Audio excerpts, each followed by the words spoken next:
प्रजासत्ताक दिनाचं औचित्य साधून धुळ्यातील पोलीस कवायत मैदानासह जिल्हा परिषदेत एकाने आत्मदहन करण्याचा प्रयत्न केला। यात वेळीच पोलिसांनी हस्तक्षेप केल्याने मोठा अनर्थ टळला। दोघांनाही पोलिसांनी ताब्यात घेतले असून त्यांची चौकशी सुरू आहे। साक्री तालुक्यातील जैताणे ग्रामपंचायतीमध्ये सरपंच व ग्रामसेवक यांनी आपला मनमानी कारभार चालवला आहे। दलित वस्तींमध्ये येणारा निधी हा आपल्या वार्डामध्ये वळवून सरपंच हा मनमानी करत असल्यामुळे महाले गेल्या अनेक वर्षापासून दलित वस्तीकरता निधी मिळावा यासाठी प्रयत्न करीत आहे। मात्र सरपंच व ग्रामसेवक संगनमत करून तो निधी मिळू देत नाही असा आरोप समाधान महाले यांनी केलाय। सन 2022 व 2023 या साली दलित वस्तीमध्ये हायमास्ट लावणे या कामाकरिता 5 लाख रुपयांचा निधी मंजूर करण्यात आला व त्याचे बिल देखील काढण्यात आले। मात्र अद्यापपर्यंत दलित वस्तीमध्ये हायमास्ट कुठे आहे हे समजू शकलेले नाही।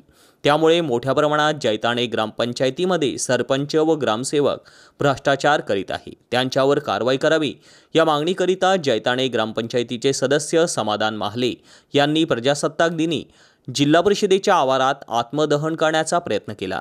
मात्र वेळी जिल्हा परिषदेचे मुख्य कार्यकारी अधिकारी विशाल नरवाळे यांचे अंगरक्षक यांच्या लक्षात ही बाब आल्यानंतर त्यांनी लागली समाधान महाले यांना रोखले, तसेच ताब्यात घेतले आणि शहर पोलिसांना सदर घटनेची माहिती देऊन पोलिसांच्या ताब्यात त्यांना देण्यात आले। परिणामी मोठा अनर्थ टळला।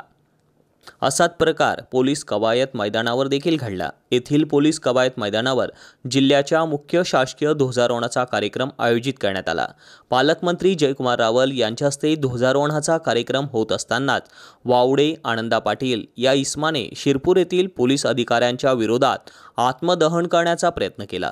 हा प्रकार लक्षात येतात शहर पोलीस निरीक्षक दीपक पाटील व त्यांच्या पथकाने वावडे पाटील यांना ताब्यात घेतले। त्यांची चौकशी सध्या सुरू आहे।